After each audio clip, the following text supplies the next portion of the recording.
Model ships are made for navel gazing. They're representations of real ships. Some are built meticulously to scale with extreme attention to detail and are truly museum pieces. You can buy model ships pre-assembled or in kits, but don't rock the boat. They're made for you to admire, not play around with.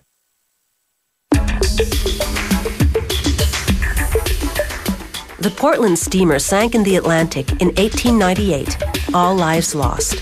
But its image survives in models. To make a model like the Portland, a worker selects some wooden pieces from a stockroom. Model ships are actually made of thousands of parts, big and small. These are just a few, and some are to be cut down. A computer guides a laser beam as it carves the larger, flat pieces of wood into many parts. They'll be components for the ship's deckhouse. Next, a worker shapes a hull or main body using a machine called a duplicating carver. Holding the machine's stylus on the left, he traces around a master shape. This motion guides two routers on the right as they chisel into basswood, making exact copies of the master hull.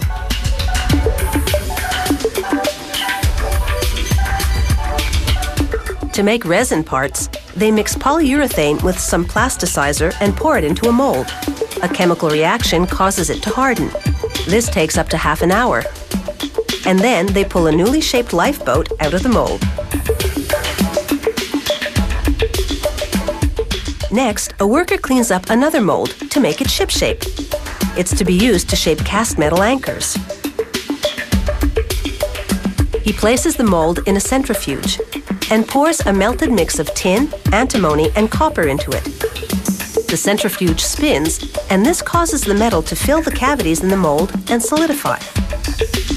He opens the mold and finds the anchors formed like spokes around a hub. It's anchors away as he snips them free.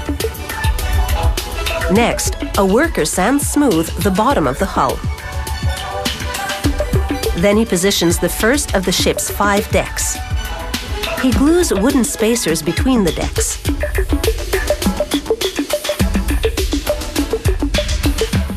A special glue that dries in about 10 seconds allows him to work quickly as he builds the tiers.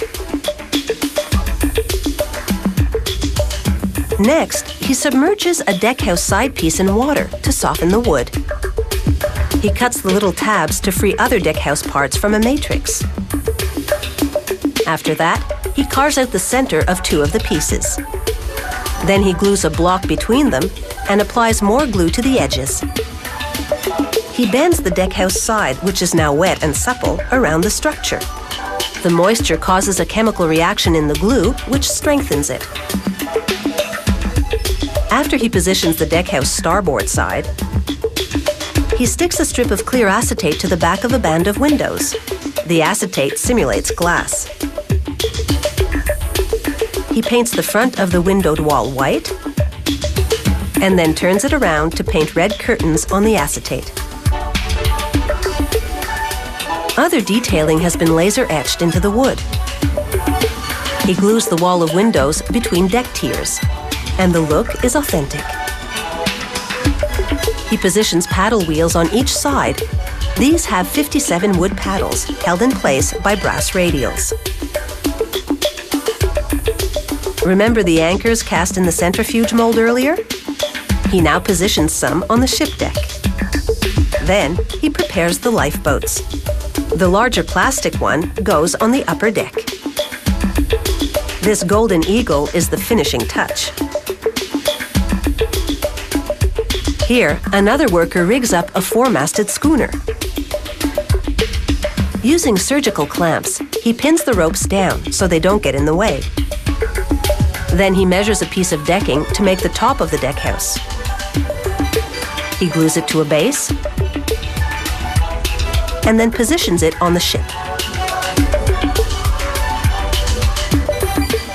Next, a jeweler's lathe spins a piece of brass as a worker manipulates a cutter, milling parts for the ship's bell. Once it's mounted, this ship model is ready for a sea of admirers.